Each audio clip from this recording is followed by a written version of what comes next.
During a car stop, she was shot multiple times. She managed, in spite of her injuries, to give pursuit, chase the suspects, apprehended them, and she's here to tell her story.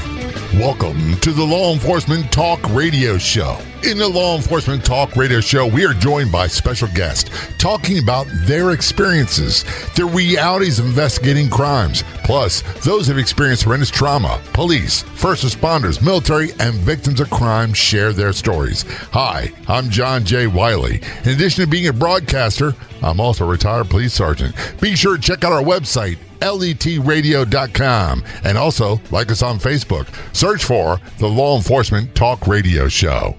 Calling us from Texas, we have police officer Anne Marie Carrizales on the phone. Anne, thanks so much for joining us on Law Enforcement Show. Hey, thanks for having me. It's a pleasure, and I got to tell you, you are like a hero in my book. I'm going to tell you that right now. Oh, man, come on, no. I don't say that often. Here's one of the things, before we get into details, when we have law enforcement officers do really heroic stuff and they're interviewed by the press, they'll always say, I was just doing my job. And I get it. I understand not wanting to brag or anything else, but I think it's about time we started saying, yeah, there's some people here doing heroic things, and they do that across the United States on a daily basis, and they need to be acknowledged. I would definitely agree with you and say that we do need to acknowledge it more, because you're certainly hearing about the bullcorn stuff before you're hearing about the acts of bravery and courage that, law enforcement are doing all over the country. So I would agree with you there. But I certainly would say that these are acts of, bravery, courage. You know how it is. It's a call to serve something bigger than yourself. And if that's heroic, then okay, let's call it heroic. Here's the reason I say this, and we'll go into details. Anne's going to tell her story. Anne, by the way, is a United States Marine Corps veteran. And thank you for your service, and thank you for your service in police department as well. This is something I've talked about with many police officers, is that when people thank me for my service, I get uncomfortable and I don't know what to say. And that even comes from other law enforcement people when they say it. So when I say to you, thank you for your service on law enforcement, I know what that means. I know how demanding it is, how dangerous it can be, and it's okay if you don't know how to respond. Well, I can relate to how you're feeling. I think that's exactly how police officers feel when people say you're a hero. It's uncomfortable, especially coming from your own, right? Because let's face it, police officers are very critical of other police officers. Oh, yeah. But when we're proud of one another, we do that as passionately as well. So I can relate to how you feel when someone says thank you for your service. I don't get uncomfortable when they say that. I always say, hey, I'm proud to do it. It's an honor and a privilege. And that, to me, is how I truly feel. But when someone calls me hero, that's incredibly uncomfortable. I get it. The reason I bring that up is I rarely watch dash cam videos. I rarely watch body cam videos. And I tell people all the time, it's not because I'm not interested. I am. It's because I get the adrenaline rush, I get everything going, and it really jacks my day up. It gets me going mentally. It's like being back on the streets again. Absolutely. And I watched your video, the dash cam video, the incident you're involved in to prepare for the show, and I got to tell you, I was absolutely impressed. And I'll let you tell your story, but Ann could have easily said, I'm shot, and the suspects got away, and let someone else do it. But no, you got in your car, and you chased these guys down, determined to not let them get away. And I don't see that kind of bravery happening very, very often. Well, I do. I do. And Jay, it may not be in the exact same circumstance in the exact same way, but I do. I mean, I've seen cops jump into water that weren't great swimmers to save somebody drowning. I've seen cops run into, burning buildings. I've seen cops. Here's my big thing. I'm scared to death of crocodiles, alligators, whatever you want to call them. I'm scared to death of those bad boys, right? But I've seen police officers, contain one so nobody else gets bit or attacked or is afraid. So I see cops doing that kind of stuff all of the time. I will acknowledge that it is a little different. The circumstances with what happened to me is unusual, but I don't doubt that there's thousands of officers who would have done the same thing if that had been them that night. I really believe that they would have done the same thing if they could. My biggest fear in police work, and it didn't come true, was that I'd have to deliver a baby. That was my absolute biggest fear. It was paralyzing, and to be honest with you. But as far as being in pursuits and being in gun battles, and I don't want to oversimplify it, but I tell people this, that you didn't have time, or I should say, I didn't have time to think about it. I just reacted. And part of me, the very primitive, I guess, part of me gets very angry when someone tried to shoot me, and then I was going to do whatever it took. I was like a bulldog with a bone. I was going to do whatever it took to get them. Yes, I was furious. If I had to paint a picture of what I felt and must have looked like at that time, despite what people heard, what they heard was calm. Oh, yeah, I was calm, but I have to stay calm. It's how I'm wired. If I let my emotions get the better of me and I go there, it's difficult to perform to the best of my ability when I'm performing from that emotional level, right? So I have to stay focused and I have to stay calm. That's why I was calm, but I was furious. And if I had to make an illustration of what that looked like, to me, it just looks like this salivating canine. You know, we've all seen them that wants that bite. I get it. And the handler's holding them back, and this dog is like, all I need is for my partner to cut me loose, and I am going to do my job with all of my heart and soul. And that's how I felt in that moment. It was like, oh, no, you're not going to come in here into this city and shoot me and then drive away and think I'm not going to come for you. If my heart's ticking and I'm conscious and I can breathe and I got my fine motor skills about me, I'm on the way. I'm coming for you. And that's the mindset of many of the men and women that I've worked alongside. I'll be honest with you. It is. I agree with you 100%. I just don't see those videos that often. And I think part of the problem is because for so long we have relied on the news media to tell our stories. And they've done a lousy job. They've done a lousy job when I was a rookie. But now it's so biased that anything good that police do, they won't show. It's just whatever they can manipulate and twist and put some controversy onto. That seems to grab the headlines, and it spreads like wildfire. Right. I agree with you 100%. And I'll also take it a step further. Society out there, and many, many, many men and women still feel this way, they believe that women don't have a place in law enforcement, that we're not effective, that we can't do the job because we're women, or we can't do it as effectively as our male counterparts. And that's just simply bullcorn. It's not true. There are tons of women out there who wear a badge who would have handled the situation exactly the way that I would have. I believe this in my heart because I've had the honor and privilege of meeting some of these women. I think this was a huge, huge thing as well because I am a woman. I'm a wife. I'm a mom. I think people were fascinated by that aspect of it. How many times do we see police dash cam videos of women officers executing in a way that people are proud of or find inspiring or find brave and courageous? That's not what we see, the same as what you just said with the media. What we see are lots and lots of videos of women out there making mistakes or doing it in a way that people didn't feel was effective. And so I think when this happened to me, it kind of tugged at the thought process in men and women who thought that women don't have a place in law enforcement. It tugged at them. It kind of forced them to reevaluate and say, look, women can do this job just as effectively as our male counterparts. And at the end of the day, we're human beings. We're all human beings, and it's a scary thing that we have to face, but we do it because it's how we're wired. It's what we're called to do. And I think it caused a lot of people to kind of stop and chew on that a little bit and maybe reevaluate or just kind of ponder that thought in their own minds again at what our role is as women in law enforcement and how effective we can truly be. On that note, we're going to take a short break. Don't go anywhere. We'll be right back. If you want to be a guest on the Law Enforcement Talk radio show, simply contact us. It couldn't be easier. You can send us a message on Facebook. Look for and like the Law Enforcement Talk radio show page or email jay@letradio.com. That's JAY@letradio.com.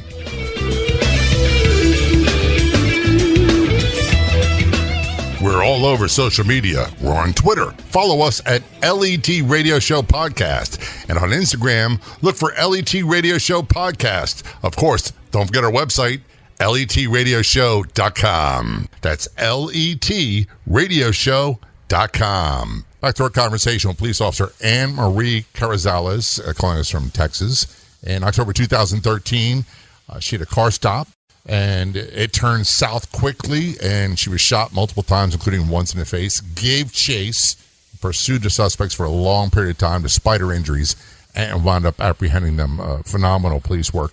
Before we went to break, and you hit on such an important note, it's about the stereotypes. And there's so many stereotypes perpetuated by Hollywood about police. And look, I'm Irish Catholic. My grandparents are immigrants, and they always have at least one guy who's a drunken bum and doesn't see his kids and doesn't pay his child support, has a bad attitude. And then they have the fluffy female officers. And the truth is, our female officers, when I was a rookie in 1980, they were doing a job, and they were doing his job as well as men. And we had some men that were phenomenal. We had some females that were phenomenal, and we had some men who were cowards. And that's just the absolute truth. But by and large, the vast majority of them on any given day would go through anything to try to help anybody. Correct. And you're right. I think you're absolutely right. That this dash cam video of what you went through, that your determination. And by the way, just do a search on Google search for police officer Anne Marie Carrizales, and you'll see the dash cam video and how calm you were in the pursuit. At one point you said, hey, give me the air. I'm in pursuit. And you said it with a flat level calm that I was cheering watching that. Well, the thing is, if you've ever worn a badge and done this work, you understand what that feels like when you give a radio transmission that's going to cause your partners to worry about your safety or about your life, how you're doing, right? And so you have to understand these guys, my partners, and I always get a lump in my throat when I talk about this part. It's crazy all these years later, but, my partners and I worked together years and years, and I say, shots fired, I'm hit. Well, it's natural for them to want to be on the radio to tell me that they're coming. They're coming for me. And it just got so much so that I couldn't get on the air. And so that I believed in my heart that I needed to reestablish or at least make sure they truly understood that I was still in control of the call, that I was okay, and I knew they were coming, but I needed the channel to transmit. So that was the reason why I said that. I needed to get on the channel, and I couldn't. But they were on the channel because they were simply, with all of their heart and soul, trying to tell me that they were coming for me. They were going to be there with me, and that I needn't worry. They had my six. So I understood that. I understood their position. But again, I'd made this decision, and I committed to this decision to pursue. At this point, I had 2 holes in my face and a hole on the left side of my left breast from bullet wounds. But I had to establish that I was still in control, and they had to hear it because they'd been working with me for years. They know Carrizales. They know what I sound like when I am in control, and so they needed to hear me say that. So that was a huge part of what that was all about. And it does. It goes to show a good lesson in that we need to understand what our role is. In our role as a backup officer, we need to make sure that the officer involved has the airwaves so they can transmit and communicate with dispatch and with us. So it's just a really great learning part of the video to talk about. I wish so many people that were not police would watch that video and get an example of what happens. But you had a car stop. I did. Tell us what happened. So it was a traffic stop. I'd caught eyes on this car as I was patrolling that night in Stafford, Texas. I caught eyes on this car sitting at a stoplight. The car had its left turn signal on, but it wasn't in the left turning lane. And I was actually patrolling around, just trying to be visible. I wasn't really looking to initiate anything. To be quite honest, I was waiting for my good partner Brandon to get back to the camp, get back to the city so we could go have chow, So it was just one of those, I'm gonna patrol, I'm gonna be visible. I'm not gonna do anything, right? What's that? I'm not gonna do anything, right? And then that's what it always happens. I'm not gonna do anything. I just want people to see me. I want to be, visible, so that if If they see me, it discourages any nonsensical behavior. But I was really in straight up. I'm just trying to stay out of anything so that when he gets back, Brandon gets back, we can all go sit down and have a meal together.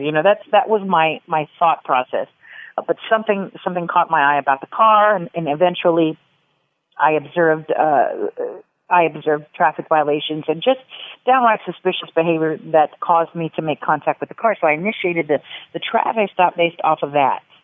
And the vehicle pulls over at some point into a trailer park, and that's where the spark to the powder keg happened.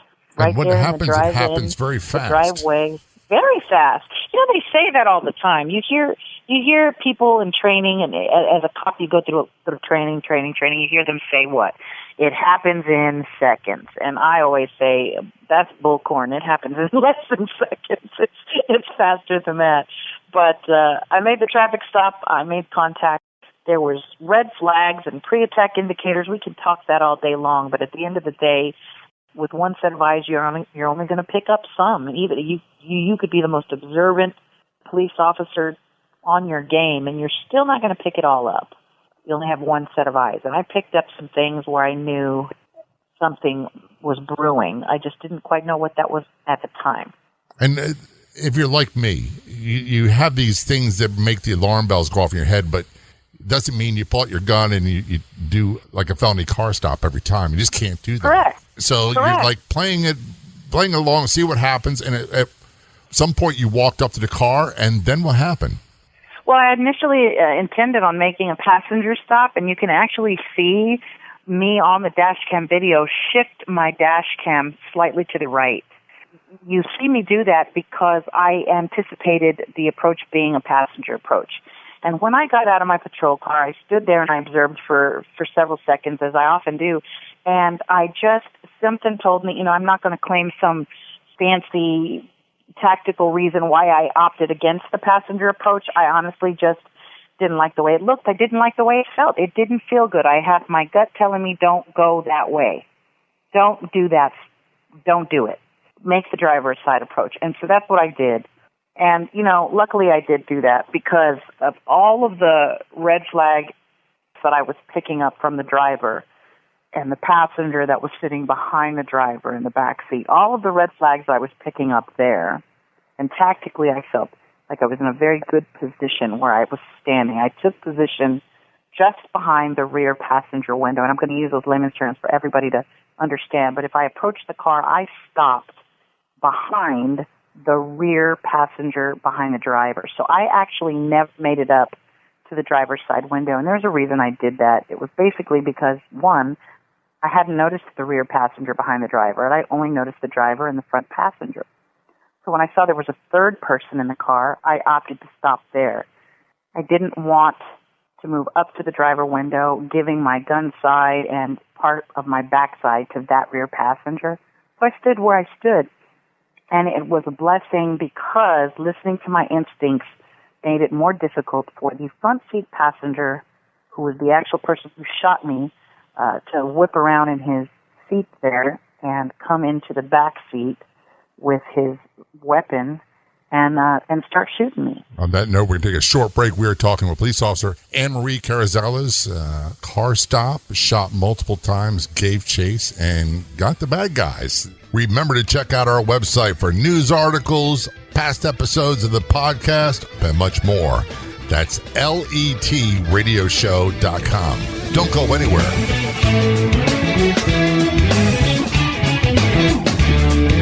Of all the radio stations in the United States, there are no other shows like the Law Enforcement Talk Radio Show. And on Facebook, there's only one official page. Do a search on Facebook for the Law Enforcement Talk Radio Show. And be sure to like the Law Enforcement Talk Radio Show Facebook page. Return conversation with police officer Anne-Marie Carrizales, a United States Marine Corps veteran, career police officer. On a car stop, she was shot multiple times, including once in the face. Before going to break, you talked about approaching the car and all the things that we are taught to do. And I love how you said, I can't give you fancy explanations. I just had a gut feeling. So you approach your car. You didn't want to give your back to the backseat passenger. At that point, someone pulled out a gun and started shooting, correct? Right. And the reason I did say that, just to kind of touch on that really quick, is because I feel like it's important, Jay. It's so easy for not just police officers, but human beings do this. Once they see the video, once they have hindsight in their corner, it's easy to kind of develop an extra narrative, right? And it's natural for human beings to do that, but I really do try hard to maintain the integrity of what I saw, what I felt, what I smelled and heard, and all of that in that moment. And in that moment, I don't have any reason other than to say something in my belly said, don't go that way. So that's why I ended up on the other side. Like I said, I was great where I was standing. I felt like I was in a good spot. If they tried to hurt me, it was going to take a hell of a lot more out of them and their position to come out of their position than it was going to be for me to respond. And that's exactly what happened. I never saw the shooter in the front passenger seat whip around, pull out his weapon, come in from the front seat in between him and the driver, push his body into the back seat to the rear window where I was just behind there. I never saw all that happen. So this is what I mean when I say it doesn't happen in seconds. It happens in like a fraction of a half of a second. Because the next thing I know, the weapon was in my face, and I didn't see him produce it, but I looked at it exact moment he shot me because I saw the muzzle flash shoot out at my face. Of course, I hear the gunshot, and of course, I felt the pain. So it was very, very, very fast. It's amazing. You say this, and I recall the incidents I've been in, and they went from 0 to life and death within milliseconds. And correct. The funny thing about it, and I don't know about it for you, it's as if like everything's slowed down, that I didn't hear what was going on in the background all that well. I just focused on the shooter. Right, and a lot of people don't understand that unless you've been in that situation. The fascinating thing is what happens to your body in moments like that during sudden onsets of stress, during a time where your heart rate has shot up so high that it starts to affect things like fine motor skills. Whether you have time distortion, things slow way, way, way down, and then they kind of shoot back into real time. It makes for a very confusing time when your brain is trying to process the as it flies, right? Mm-hmm. It's trying to catch up. It's trying to process all of this. And you can have things like that where time slows down, or you have auditory exclusion, which is a fancy way of saying sometimes you can't hear anything. You can only see. And sometimes people can't see and they can only hear. It's remarkable to me the way that the mind tries to process something like that, and the effects that it has on the body to perform under that type of stress is something you truly have to work on in training. The other thing that happens for me is when the incident was over, is being asked what happened by the investigators and what'd you do? And quite honestly, I was like, I don't know. I couldn't tell you how many shots I fired. I couldn't tell you. I had to find out what happened because it happened so fast, but it seemed to crawl. And that's not uncommon. That's absolutely not uncommon. It is not uncommon for an officer to say, I fired my gun twice or three times, and the officers emptied the magazine, or actually did a magazine change and has no memory of it. That is absolutely not unheard of. It's a common response, and so here lies the big debate on: do we let our officers watch the dash cam and then give their statement, or do we have them not see it? I've heard discussions on that back and forth. I know that for me though, Jay, I had just been involved in a shooting a year prior. I didn't get shot, but I had to shoot someone else, and I learned a lot from that incident. That happened October 14th of 2012. I had my arm pinned in a window of a car, the driver's side window, and he dragged me down the way, and it turned into an on-duty shooting. Now, that was October 14th of 2012. This incident that we're talking about here today is October 26th, 2013. Just a little bit more than a year later. Right, and I'll tell you what, I had this sinking feeling after the first shooting that something was going to happen again. Something was going to happen again, and I needed to be ready. And there were aspects to my performance under that type of stress and in the first shooting that I wanted to improve on, and I wanted to be more focused and clear and better prepared mentally.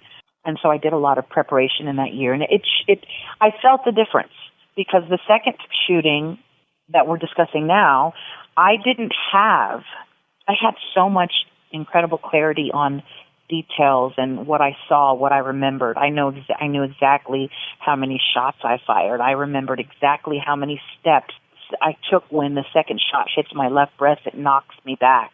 I remembered everything so incredibly clear. It was just the preparation. The preparation for that moment it served me. It truly served me. And I believe that's part of the reason why you're here to tell us all the story. So how many times were you shot? I was shot twice. The first bullet hit my left cheekbone. It went in through my face. It was through and through in the face. It entered my left cheek, traveled through my face, came out the left jawline area just under my left earlobe, obliterated my earlobe. They had to reattach the earlobe. Ultimately, they had to remove that portion of my earlobe because it wasn't getting adequate blood flow. The second shot pierced my left breast. I did have a vest on. The vest was custom fit for my body. However, as I was turning to get the hell out of Dodge after getting shot in the face, I was turning to my right. The bullet hits just to the left of my left breast. So it's hitting you. It's striking me in the softest point of my vest that it could have ever hit. And it went into my body. Caused a severe injury, which ultimately led to me having to have a partial mastectomy of my left breast. They cut half of the breast off. I walked around deformed like that for about 10, 11 months, and then they went in and they were able to do the reconstruction and put Humpty Dumpty back together. It's amazing that you survived that because, being shot in the face could be quite often is not survivable. Secondly, to have a bullet penetrate the vest for whatever reason, and that happens far more often than people realize, and enter your chest cavity at all, can certainly be a life-threatening situation as well. Do you ever get the feeling like, I survived, so there must be a purpose I have because of this? Oh, absolutely. I'm a praying girl. I always have been. I'm the daughter of a preacher, so I was raised in the church, and I'll tell you what, I never sat there and said, oh, why did I have to get shot? That's not something I struggled with, although that's a very normal response to something as horrific as this, to sit and go, why me? I didn't have that, but I did struggle with, Lord, I know that you are the only reason I'm alive, and I know that it's by your grace and mercy that I'm alive, but I don't quite know what I'm supposed to do with this here. So I went through a lot of that in the aftermath of just trying to figure out what the lesson was. What will you have me do with all of this? And I was afraid because I wanted to get it right. You know, I felt incredibly lucky to be alive, and I wanted to just do right by that gift of my life. Does that make sense? Absolutely. We're going to take a short break. We're talking with police officer Anne-Marie Carrizales. Remember to check out our website for news articles, past episodes of the podcast, and much more. That's letradioshow.com. Don't go anywhere. We'll be right back. Discover the exciting world of podcasts at jefepods.com. From captivating stories to life advice and much more. There's a podcast for every interest and passion. Be entertained by your favorite radio personalities in both English and Spanish. Don't waste any more time. Find a great English or Spanish language podcast to follow and discover a world of possibilities in your own language. Find the best podcasts at jefepods.com. Are you looking for great products that can be game changers for people, for their physical health, for their overall well-being? Go to letpops.com. That's letpops.com. I take these products. They make a world of difference for me. Better energy. I sleep better every night. Full night's sleep every night. 0 leg cramps and more. Many people will tell you about the wonderful things that these products do for them.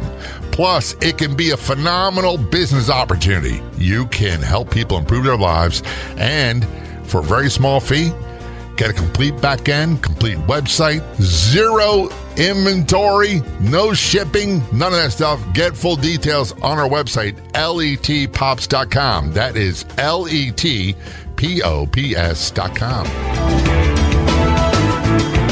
We're all over social media. Be sure to like and follow our Facebook page. We're on Twitter. Follow us at LET Radio Show Podcast. And on Instagram, look for LET Radio Show Podcast. Of course, don't forget our website, letradioshow.com. I'm John J. Wiley, joined by police officer Anne-Marie Carrizales, shot twice, once in the face and once in the chest, and managed to give chase and catch the bad guys. And I watched the video. By the way, just do a Google search for a police officer, Anne-Marie Carrizales, and you'll find the dash cam video as well. Amazing example of police work and professionalism under fire. And that's a term that's used quite often, sometimes overly used. And I'm very much impressed with your determination. Here you are, badly injured, and yet you have the presence of mind to give chase. You're not letting these guys get away. And you managed to do it all in a calm, cool, professional manner. How long did you have to chase these guys in a pursuit? It's like 9,000 days. No, I'm kidding. It seemed like it, didn't it? That's just what it felt like. It was actually like 9 to 10 minutes, I believe, somewhere around there. And I know that some of the previous news reports stated that I chased them for 20 miles. I did not chase them for 20 miles. The whole pursuit and everything was the whole incident and pursuit was about a 10-minute ordeal. Okay. Which is a long time. That's a very long time. However, I didn't chase them for 20 miles. It was literally from Stafford, Texas into Houston, Harris County. Stafford is in Fort Bend County, but they border. The jurisdictional lines are very close, so it you can almost just spit a lug into the next jurisdiction. So we're very close, but it was a long pursuit, especially in the moment of all of it. Yeah. And that's where the time seems to drag. For me, when I was in life and death situations, I never had the thought of, hey, I'm going to retreat, get out of this situation. It was always, I'm going forward and I'm going to get these guys. I'm not saying I'm special. That's just the mindset I had. Right, as do I. I'm one of those, just like you, just like that. And people would love to say, why didn't you back up, wait for backup? Like that wasn't even an option. You just go. No, because sometimes it's you can't. Sometimes you have to act. That's the oath we take, right? You know, these guys are about to drive away. What, you don't think they're going to kill somebody else? And they had, just several weeks prior, they had killed someone. The guy who shot me killed a young man during a botched robbery, and that very night they were coming off of a robbery spree. So these were not people that I wanted driving around the city of Stafford if I could help it. If it's my watch and I am conscious and able to pursue, that's exactly what's going to happen. And so that's what I did. It wasn't about trying to be a hero. It wasn't about anything other than they are not going to just drive off and roam the streets of Stafford as long as I can help it, because these were dangerous, dangerous people that had no respect or value for human life, and that was obvious. And you had really no idea that it was more than just a car stop that made the police gut instinct and the alarm bells go off in your head that something wasn't right. Correct. And if there's anything I learned throughout my life is to follow my gut. My instincts have very rarely ever let me down. Just follow my instinct. The only time that I've found myself going, damn it, darn, I should have, was when I haven't listened to my gut. I always say this. I've said it to primarily people who aren't in law enforcement. I remember having a conversation with someone. I said, if you get in an elevator, as a young woman at the time, and it's a guy in the elevator, and he makes the hair in the back of your neck stand up, trust your instincts or God-given instincts. You can always, if you're wrong, you can always apologize later on. But that's why you're given these instincts. Don't ignore them. And for law enforcement, it's so easy for people to criticize and say, they were stopping him because of profiling or this or that, or the officer was overly aggressive, or they couldn't have taken a chill pill, or the term du jour, which is de-escalate. You didn't have a chance to de-escalate, did you? No. No, absolutely not. Unfortunately, there's situations we will find ourselves in where you're going to go from 0 to 100 in a split fraction of a second. And you better be ready. You better have the mindset to be ready to perform under that type of stress, under that type of threat on your life. That's the key right there. You could have all the tactical training from here to Texas, from here to New York, because I am in Texas. But you know what I'm saying? You could have all of the the tactical training you want. You could do 50 burpees, from one side of the street to the next and back and forth again. But if your mindset is not right, you're not gonna make it. And I hate to say this, you just brought up a huge point. Not everybody has on the ball like that every minute of every day. The best officer, the most gung-ho, put together officer that has that mindset can have a bad moment. And the old saying is complacency kills. You weren't complacent. Correct. You got shot. You gave chase. The bad guys got caught. And then you're left with these injuries. And how long was your medical rehabilitation? So it was off and on. I was in and out of hospitals with surgery in the aftermath of that. I got shot October 26th. I went back to work in February. And then I was out again here and there throughout the next couple of years, surgeries after surgeries. And that's just the physical healing. That's just the physical part. Which, I don't know about you, the physical part is a lot quicker than the emotional, mental part. I can tell you that the physical healing took me, I would say, anywhere from 2.5 to 3 years. And it was difficult. You're talking about half of my breast was cut off, and there's stitches, and there's drain tubes, and then there's reconstruction, and then there's taking my ear, putting it back together, then taking it back off, and getting into my face, and taking out scar tissue, smoothing it. So it was a very physically painful process. Taking those 2 bullets was extremely traumatic and physically incredibly painful, and that was the easy part. That was the easy part. I'm glad you said that. It's taken you a lot of time to find your new normal, I would assume. Correct. That's a lot of work. It is. That is a lot of work. It starts with acceptance. Letting go. I'm so glad you said that. And freaking nail, clawed and held on to what my life was and who I was pre-shooting. And then who you are today. I did not want to let it go. I understand perfectly. I was fortunate. I was never shot, but there were incidents that I could look at my life and say, I was a different guy before this. And right. I had to learn how to be okay with the guy I am afterwards. Right. And that's what gets us in trouble. Because I might have gone through training after training in my Marine Corps days and even in my fight career. I'm a former fight champion. And that served me in my mindset and my response to this threat on my life as well. People don't understand how that works, but it does. All of that served me, but I will tell you, we do not get the training that is going to keep us alive in the aftermath. They teach us to win the fight on the streets. They absolutely do not prepare you and provide you with the tactics, with the emotional tactics to win the fight after the fight. You win the fight, and then you lose in the fight after the fight. Why is that? Because they ingrain it in your brain that the ultimate goal is what? We all go what? We all go home. Yeah. And that's not enough, Jay. It's not enough. I made it home twice. I had no idea what the hell I was supposed to be doing once I got there. My life it was turned upside down, and I didn't have the tools to get out of that dark place that it took me to. I didn't. I happen to have the pleasure of seeing some of the things you do on social media, and I happen to know that you've taken what you've gone through and what you've experienced and what it's taken to get to where you're at today. And what are you doing with that? Well, what I'm doing is, just to keep it simple, is I'm taking my pain and I'm using it to help others heal their own pain. I was very angry. I was a very angry human being in the years after the shooting. I struggled a great deal with a lot of the emotional scars I had and the injuries that I obtained as a result of this traumatic event. So I was very angry. And I'll tell you, once I got to the point where I realized, I'm losing this fight here. I'm getting my butt kicked and I don't have an answer for it. I had to come to this point in my life where I let go of what, like I explained, I was holding on to tooth and nail and Carrizales pre-shooting. You're different. It changes you. It truly does. Now, how you're going to let it change you is up to you. And I got to a really, really, really low part.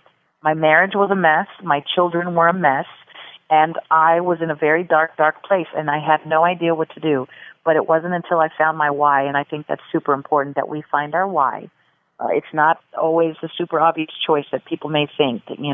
For parents, it's not always your kids and those obvious choices of, oh, this is my why. But for me, I had to find my why, and then I started to educate myself about what was happening to me. I really had to put my ego aside and come from this really humble place to say, okay, I'm fighting a fight here. I'm getting my butt kicked. Why? Well, Anne, former fight champion, ranked number 1 in the country, number 2 in the world, right? I had to look at things from that perspective. Hey, I'm a fight champion. I should be able to do this. And so I went back to the we're going to have to cut you off because we're out of time. I can tell already we got to have you back on the show. Thank you so very much. It's very much appreciated. The Law Enforcement Talk Radio Show is a nationally syndicated weekly radio show broadcast on numerous AM and FM radio stations across the country. We're always adding more affiliate stations. If you enjoyed the podcast version of the show, which is always free, please do me a favor and tell a friend or 2 or 3. I'll be back in just a few days with another episode of the Law Enforcement Talk Radio Show and Podcast. Until then, this is John J. Wiley. See ya.